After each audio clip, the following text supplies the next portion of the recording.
The wealthy rancher dismounts his horse as townspeople mock the abandoned black bride they deem too fat, standing alone in her wedding dress amid scattered flowers.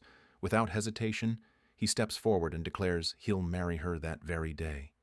The crowd sees nothing but a fool's charity case, a woman destined for spinsterhood and poverty after being left at the altar by a man who fled at dawn.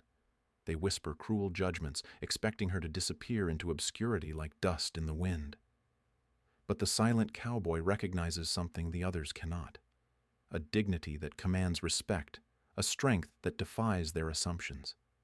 His impulsive proposal carries consequences neither fully understands, hidden fortunes, dangerous enemies, and secrets that could destroy them both or forge an empire. Will their unexpected alliance survive the forces gathering against them, or will the very thing that brought them together tear them apart? Before we continue, comment where you are tuning in from. Perhaps we will publish a story there. Martha Jameson adjusted her wedding dress for the 100th time that morning. The white fabric strained against her full figure as she stood before the small mirror in the Frontier Church's back room. Outside, she could hear the murmur of arriving guests filling the wooden pews. Her hands trembled as she touched the simple pearl necklace her late mother had left her. This was supposed to be the happiest day of her life. Thomas Hartwell had courted her for 6 months, promising a future together on his family's homestead.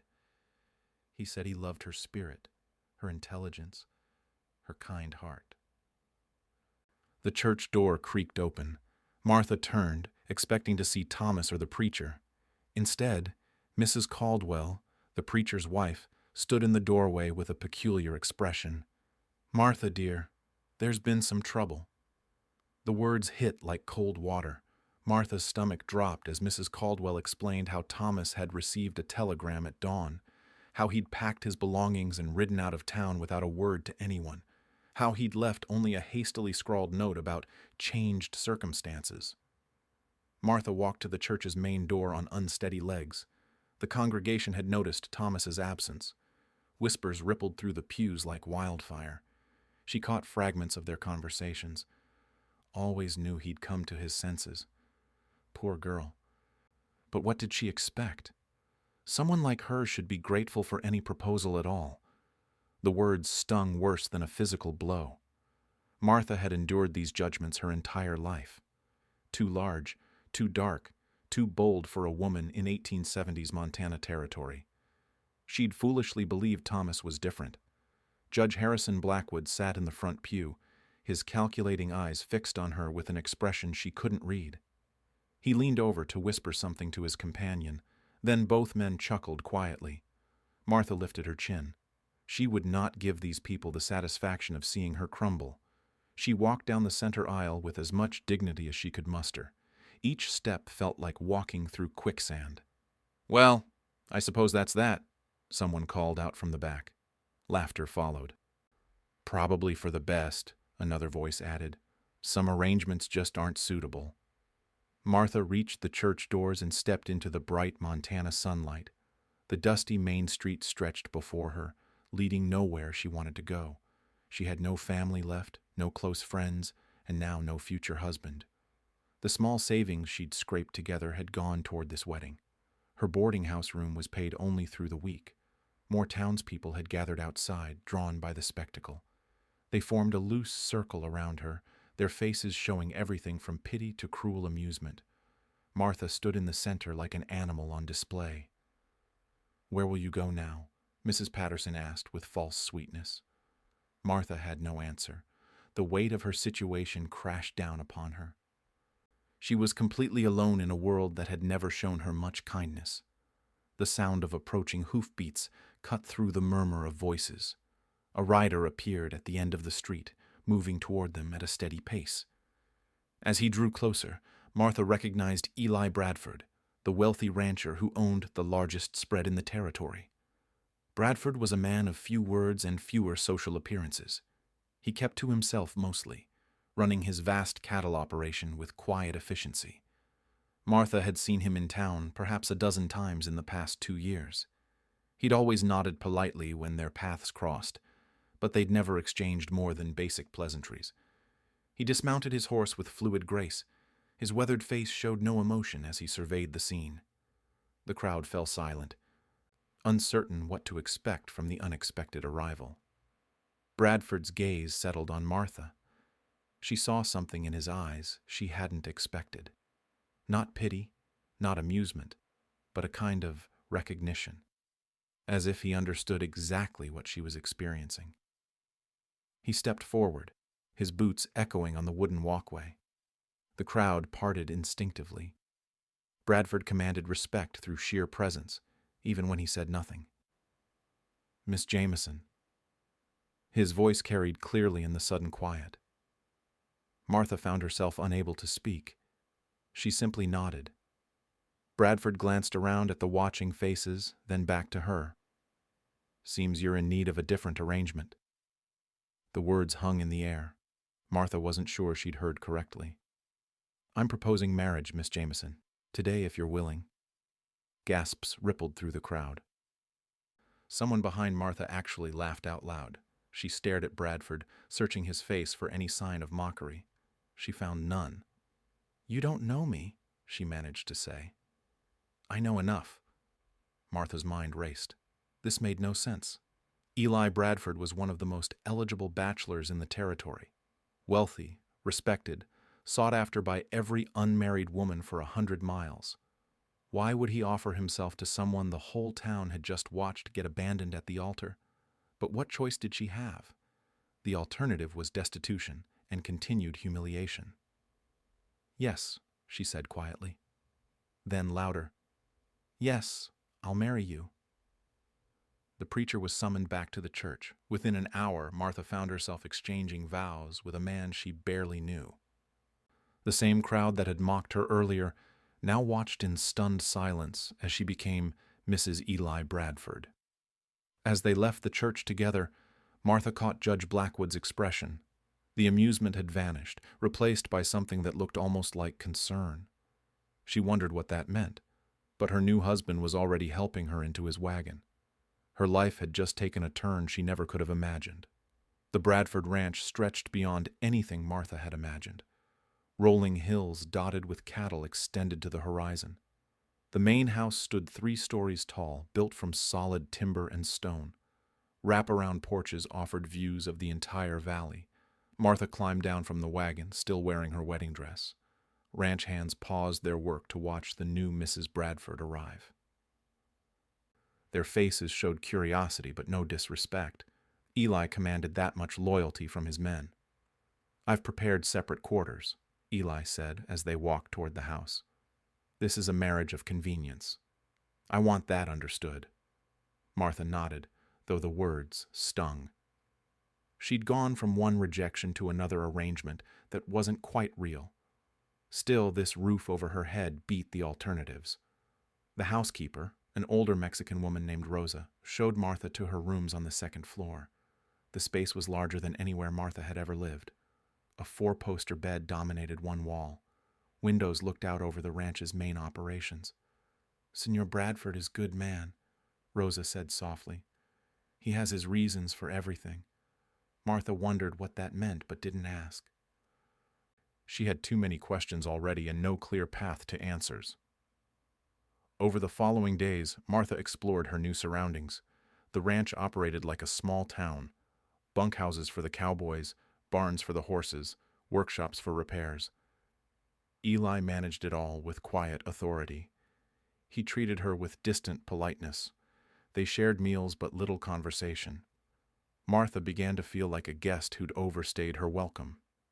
The isolation was almost worse than the boarding house. On her 4th day, Martha decided to organize Eli's cluttered office. Papers covered every surface. Ledger books balanced in precarious stacks. The man clearly needed help with his record-keeping.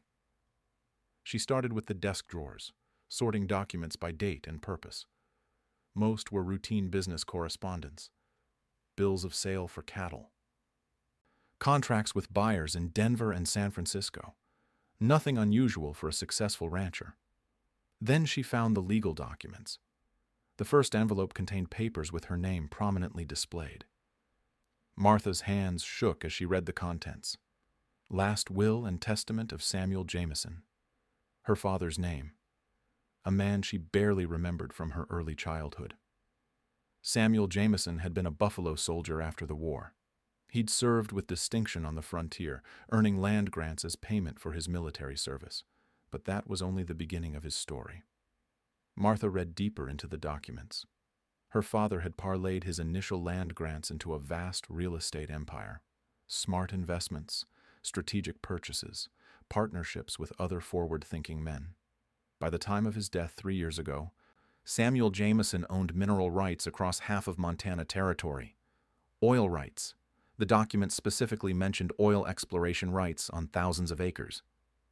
Martha sank into Eli's chair, struggling to process what she was reading. Her father hadn't been the absent, unsuccessful man she'd imagined.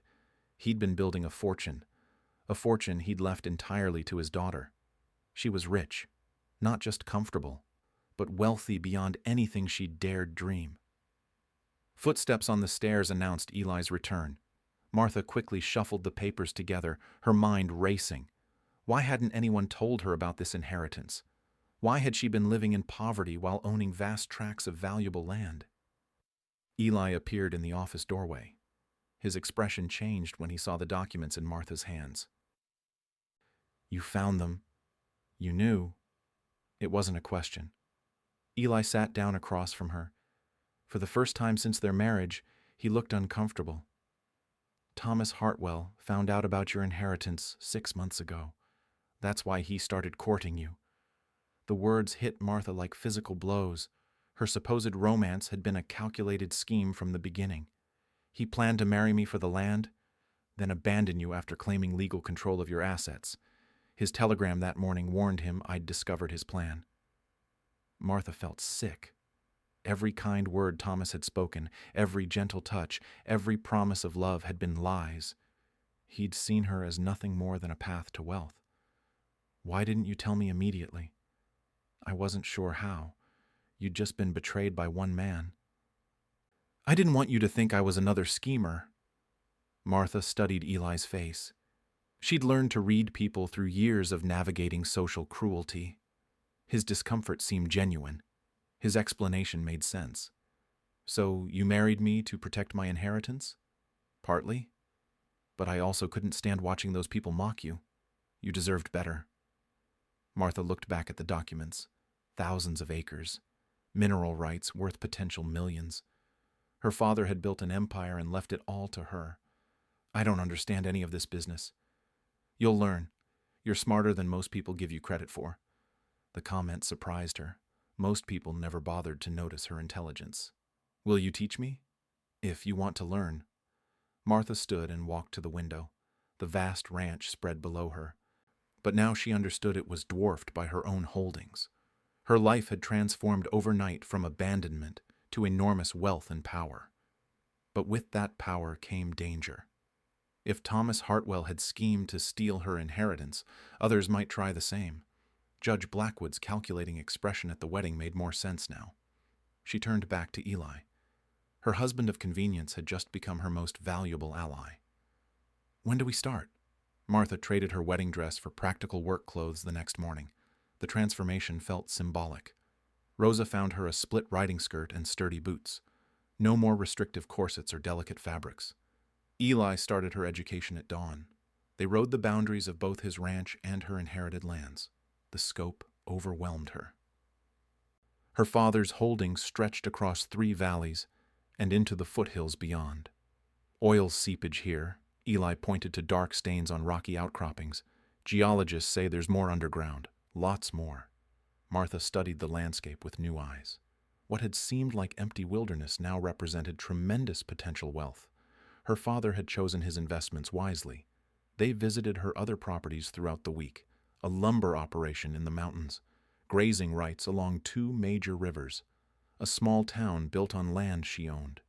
People who'd never acknowledged her existence suddenly treated her with careful respect. Martha absorbed everything. She'd managed household finances since age 12, stretching every penny to survive. Those skills translated to larger operations better than she'd expected. The ranch hands noticed her growing confidence. She asked intelligent questions about cattle breeding, water rights, seasonal migrations. They began treating her less like Eli's charity case and more like a partner in the operation. Her natural abilities surprised everyone, including herself. Years of reading people's true intentions had sharpened her judgment. She could spot a dishonest horse trader from across a corral. She negotiated supply contracts with instinctive understanding of leverage and timing. "You've got a gift for this," Eli observed after she reworked their feed supplier agreements, saving hundreds of dollars. Martha felt pride swell in her chest. She'd spent so long being dismissed and underestimated. Having her intelligence recognized and valued was intoxicating, but success brought unwanted attention. Judge Blackwood appeared at the ranch on a Thursday afternoon. He rode up with two other men Martha didn't recognize. All three wore expensive suits despite the dusty conditions. "Mrs. Bradford," Blackwood tipped his hat with exaggerated politeness. "Congratulations on your recent marriage." Martha sensed danger in his smile. She'd learned to recognize that particular expression. Men wore it when they planned to take something from her. "We're here on official business. Some questions have arisen about your inheritance." Eli stepped closer to Martha's side. The gesture was protective and unmistakable. "What kind of questions?"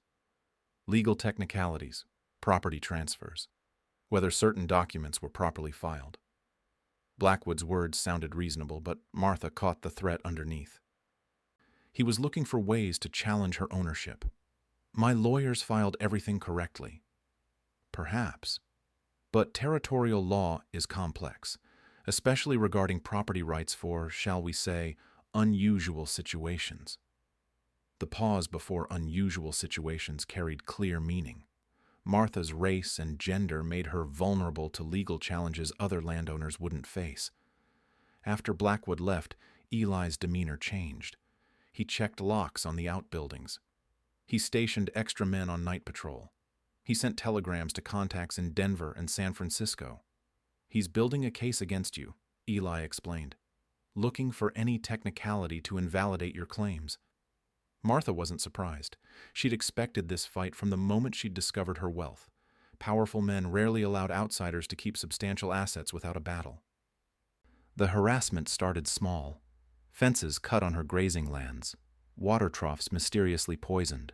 Survey stakes moved in the middle of the night. Anonymous letters questioning her right to own property appeared in the territorial newspaper. 3 of Eli's ranch hands quit suddenly.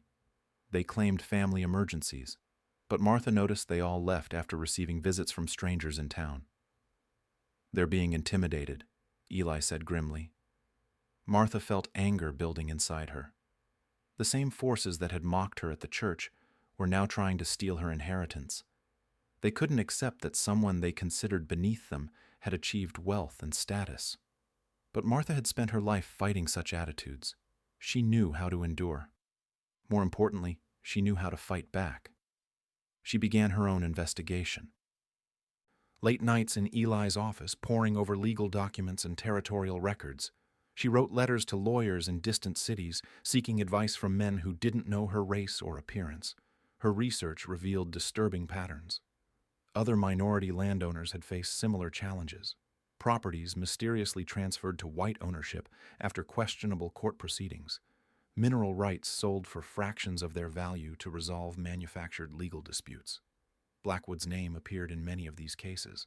Martha's relationship with Eli evolved during these tense weeks. Their marriage of convenience became a genuine partnership. They worked side by side, planning strategy and pooling resources. The emotional distance between them gradually disappeared.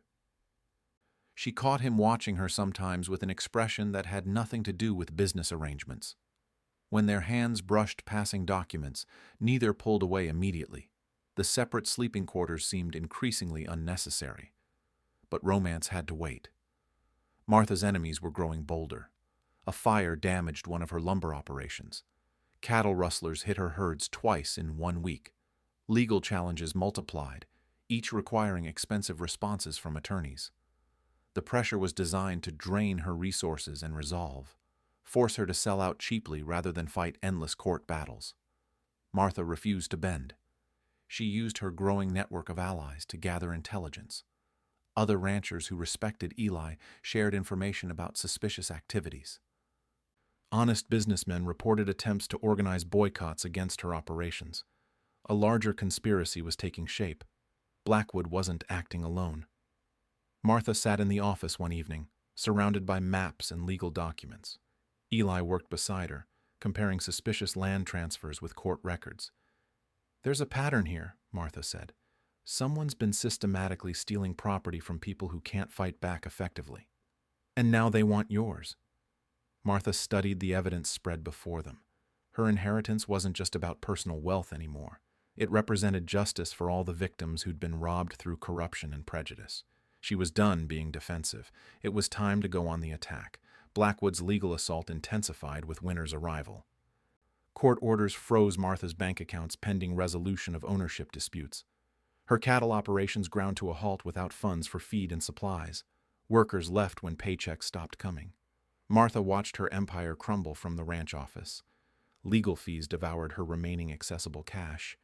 3 different judges had issued conflicting rulings about her property rights. The territorial court system seemed designed to confuse rather than clarify. "They're bleeding us dry," Eli said, reviewing the latest stack of legal papers. "Every challenge costs money to fight. Even when we win, we lose." Martha refused to despair. She'd survived worse than financial pressure. But seeing good people suffer because of her troubles weighed heavily. Ranch hands with families needed steady work. Her lumber operation employed dozens of men who'd done nothing wrong. She began liquidating smaller assets to keep operations running, jewelry her father had left her, furniture from properties she couldn't afford to maintain. Each sale hurt, but keeping people employed mattered more than personal comfort. The harassment escalated beyond legal channels. Someone poisoned water sources on her best grazing land, killing 30 head of cattle.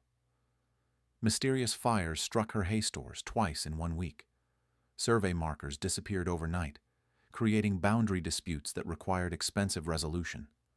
Martha hired guards for her most valuable properties. The expense stretched her remaining resources, but she couldn't afford more sabotage. Every loss strengthened Blackwood's position in court. Her investigation into the conspiracy deepened despite the mounting pressure. Late nights revealed patterns of corruption spanning decades. Blackwood had perfected a system of legal theft, targeting victims who lacked resources to fight back effectively. Martha discovered other cases through careful research. A Mexican family stripped of ranch lands through fabricated debt claims. Chinese merchants forced to sell businesses for fractions of their value. Former slaves who'd lost homesteads to suspicious tax liens. The victims shared common characteristics. Outsiders with limited political connections. People the community wouldn't defend. Minorities who faced additional barriers in territorial courts. Blackwood had grown wealthy through systematic robbery disguised as legal proceedings. Martha's anger transformed into cold determination. This wasn't just about her inheritance anymore. Justice demanded exposure of the entire corrupt system. She began reaching out to previous victims. Many had scattered after losing their properties, but some remained in the territory. Their stories filled gaps in her understanding of Blackwood's methods. "He uses different approaches," explained Carlos Mendoza, whose family had lost a profitable freight business. "Sometimes fake debts, sometimes disputed ownership, always with friendly judges who rule in his favor." Martha documented every case she could verify. The scope of the conspiracy amazed her. Blackwood had stolen property worth hundreds of thousands of dollars over the past 15 years. But proving corruption required more than victim testimony. Martha needed evidence that would convince federal authorities to investigate. Territorial judges might be compromised, but federal courts operated under different rules. Her relationship with Eli strengthened under pressure. They worked as equal partners, sharing both burdens and decision-making. The pretense of marriage for convenience had long since disappeared. Martha caught him looking at her with obvious affection during quiet moments between crises. Their sleeping arrangements quietly evolved. Martha moved her belongings to the room adjoining Eli's suite. They shared morning coffee and evening conversations about more than business. The partnership was becoming something deeper, but romance remained secondary to survival. Blackwood's campaign reached new levels of brazenness. Court orders demanded Martha appear for depositions in 3 different counties simultaneously. Legal fees for required responses exceeded her monthly income. The system was designed to make fighting back impossible. Martha sold her mother's china to pay lawyers. The sacrifice hurt, but she'd learned to value practical results over sentimental attachments. Every day she remained solvent was another day to gather evidence. Her investigation uncovered Blackwood's network of enablers, corrupt court clerks who misfiled crucial documents, lawyers who provided inadequate representation to victims, bankers who foreclosed on properties based on questionable debts. The conspiracy involved dozens of people across multiple counties. Everyone profited except the victims. Martha began building her own network of allies. Honest businessmen who'd witnessed Blackwood's methods, former court employees who'd left rather than participate in corruption, religious leaders troubled by systematic injustice. Support came from unexpected sources. Other wealthy landowners who realized they could face similar attacks if Blackwood succeeded. Territorial officials who genuinely believed in honest government. Even some townspeople who'd initially mocked Martha now admired her determination. But gathering allies took time Martha didn't have. Her frozen accounts meant borrowed money, kept operations running. Eli advanced funds from his own resources, but his wealth wasn't unlimited. Winter weather complicated everything. Cattle needed shelter and feed. Lumber operations required maintenance on equipment. Properties needed caretakers to prevent damage from neglect. Martha made hard decisions about which assets to preserve and which to sacrifice. She focused resources on her most valuable holdings while allowing less profitable ventures to collapse. Strategic retreat felt like defeat, but total loss would help nobody. Blackwood sensed weakness. His legal challenges multiplied, forcing Martha to choose which battles to fight. Court appearances conflicted with business requirements.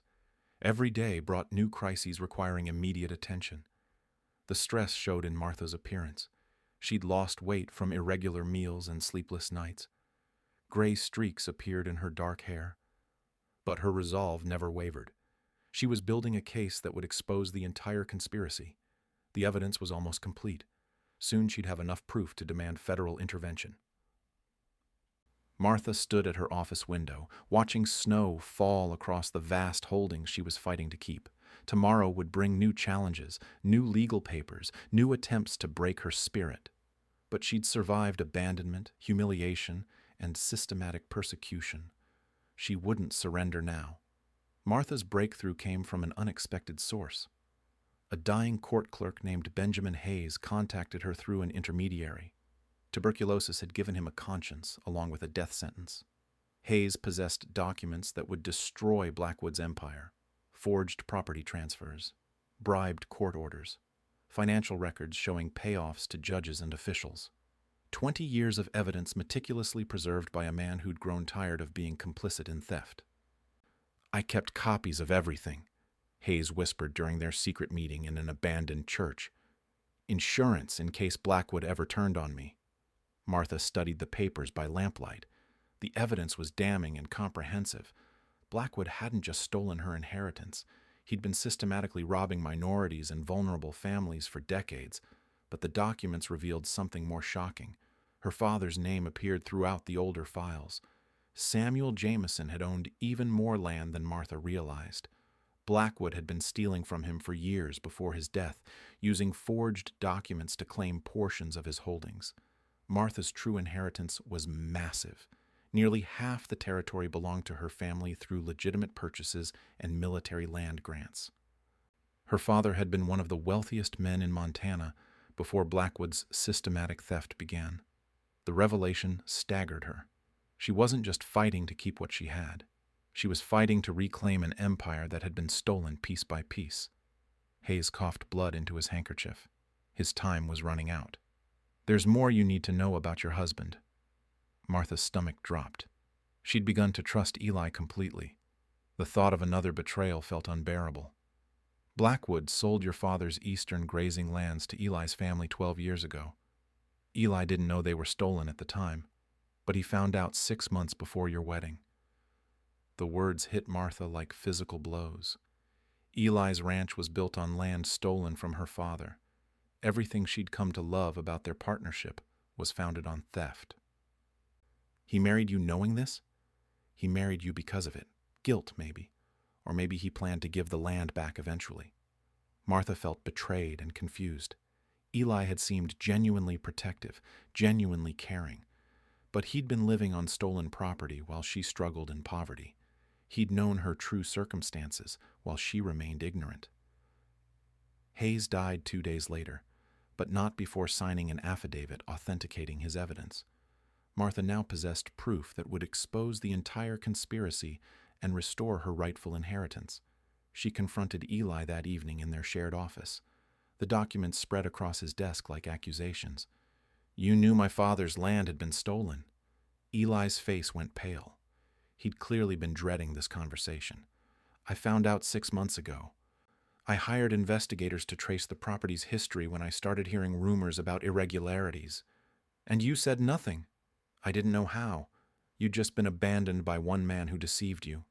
I couldn't bear to hurt you again." Martha studied his expression. She'd learned to read people's true intentions, but Eli remained an enigma. His pain seemed genuine, but so had Thomas Hartwell's affection. "Were you planning to return the land?" "Eventually. I was trying to figure out how to do it without destroying you in the process." "Destroying me? If I gave back the land and announced why, it would expose your father's wealth. Every schemer in the territory would come after you. I thought marrying you would protect you until I could find a better solution." Martha wanted to believe him. Their partnership had felt real. The growing affection between them had seemed genuine, but learning about another deception shattered her confidence. "You built your fortune on stolen property." "My father built it. I inherited a crime I didn't know about." The distinction mattered, but Martha's emotions were too raw for forgiveness. She'd been lied to by everyone she'd trusted. First Thomas, now Eli. Even her father had kept secrets that shaped her life. She gathered the evidence Hayes had provided and moved back to her original quarters. The physical separation felt necessary while she processed this revelation. But personal betrayal had to wait. Martha possessed proof of systematic corruption that demanded immediate action. Her evidence could restore land to dozens of families and send Blackwood to federal prison. She began planning her counterattack. Federal marshals would need to be contacted secretly. Territorial officials couldn't be trusted, but federal authorities operated outside Blackwood's influence. Martha also realized the scope of her true inheritance. With Hayes's documents, she could reclaim lands worth millions of dollars. Oil rights, mineral claims, timber operations, entire townships built on property that rightfully belonged to her. The revelation was overwhelming. She'd gone from abandoned bride to moderately wealthy widow to one of the most powerful landowners in the American West. The transformation felt surreal, but power meant responsibility. Other families had suffered under Blackwood's system. Martha could restore their losses and ensure justice was served. Her personal pain mattered less than systemic reform. She wrote carefully crafted letters to federal authorities, including copies of Hayes's evidence. The documentation was too comprehensive to ignore. Federal investigation would follow inevitably. Eli tried to approach her several times during the following days. Martha avoided him, still processing her feelings about his deception. She understood his reasoning, but trust once broken was difficult to rebuild. Rosa noticed the tension between them. "Senora, sometimes good men make bad choices for good reasons." Martha appreciated the wisdom but wasn't ready for reconciliation. Too many people had claimed to act in her best interests while keeping her ignorant of crucial facts. She focused on preparing for the coming confrontation. Blackwood would fight desperately once federal authorities began investigating. The evidence was solid, but proving corruption in territorial courts wouldn't be simple. Martha organized her proof methodically: financial records, forged documents, witness testimony, Hayes's signed confession. Everything federal investigators would need to build an airtight case. Her true inheritance was about to be revealed. The abandoned bride was about to become the most powerful woman in Montana Territory. Martha called for a public town meeting on the first warm day of spring. Word spread quickly through the territory. The abandoned bride, who'd become wealthy overnight, wanted to address the entire community. Curiosity drew crowds from 3 counties. The meeting convened in the largest building available, the territorial courthouse. Ironic, considering what Martha planned to reveal about the corruption within those very walls. People packed every seat and lined the walls. Even Judge Blackwood attended, sitting prominently in the front row with his usual confident smile. Martha walked to the front of the room carrying a leather satchel filled with evidence. She wore a simple but elegant dress that commanded respect without ostentation. Her bearing had transformed completely from the humiliated woman they'd mocked months earlier. The crowd fell silent as she began to speak. 6 months ago, you watched me get abandoned at the altar. You laughed at what you saw as justice, a woman like me getting what she deserved. Murmurs rippled through the audience. Some people looked uncomfortable remembering their cruelty. Today I'm here to tell you about real justice and real crime. Martha opened her satchel and removed Hayes's documents. She held up forged property deeds, falsified court orders, records of bribes paid to corrupt officials. For 20 years, Judge Harrison Blackwood has been stealing land from families he considered defenseless. Mexican ranchers, Chinese merchants, former slaves, widows, anyone he thought wouldn't fight back effectively. Blackwood's confident expression began to crack. He started to stand, but federal marshals who'd entered quietly during Martha's opening blocked his path. Martha continued her presentation methodically. She read names of victims, described stolen properties, showed evidence of systematic corruption. The scope of Blackwood's crimes stunned the audience. My father, Samuel Jameson, was one of his earliest targets. Blackwood stole thousands of acres through forged documents while my father served his country as a Buffalo soldier. She displayed the authentic property records Hayes had preserved. Her father's legitimate holdings covered vast territories acquired through military service and smart investments. Judge Blackwood didn't just steal from my family. He stole from this entire community. Every fraudulent transaction weakened legitimate property rights for everyone. The crowd's mood shifted from curiosity to anger. People began recognizing the implications. If Blackwood could steal with impunity, no one's property was truly secure. Martha turned to address Blackwood directly. You saw me as an easy target, a woman you could crush through legal manipulation and social pressure. You were wrong. Federal Marshal James Crawford stepped forward with arrest warrants. Blackwood's network of corrupt officials was being rounded up simultaneously across 3 counties. Harrison Blackwood, you're under arrest for conspiracy, fraud, bribery, and theft of federal lands. The judge's composure finally shattered. He looked around the room desperately, seeking support from allies who were already fleeing or distancing themselves. Martha watched his arrest with satisfaction, but no joy. Justice served, but too many families had suffered for too long. The federal investigation unfolded quickly once Martha's evidence was presented. Hayes's meticulous records provided prosecutors with an overwhelming case. Blackwood and his conspirators faced decades in federal prison. More importantly, stolen lands were restored to their rightful owners. Martha's true inheritance was officially recognized, making her one of the wealthiest individuals in the American West. She used that wealth responsibly. Families who'd lost properties to Blackwood's schemes received compensation and assistance rebuilding their lives. Martha established a legal fund to help vulnerable people protect their property rights. The abandoned lumber operation reopened under honest management. Grazing lands were leased fairly to ranchers who'd been squeezed out by corruption.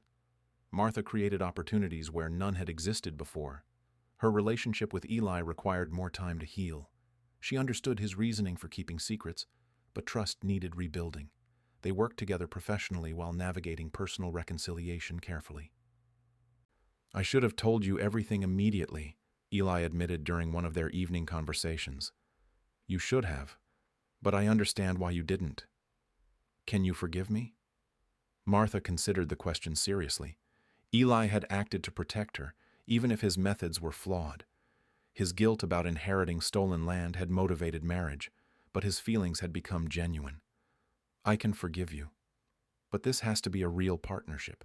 No more secrets, no matter how good your intentions. Agreed. Their marriage evolved from arrangement to authentic partnership.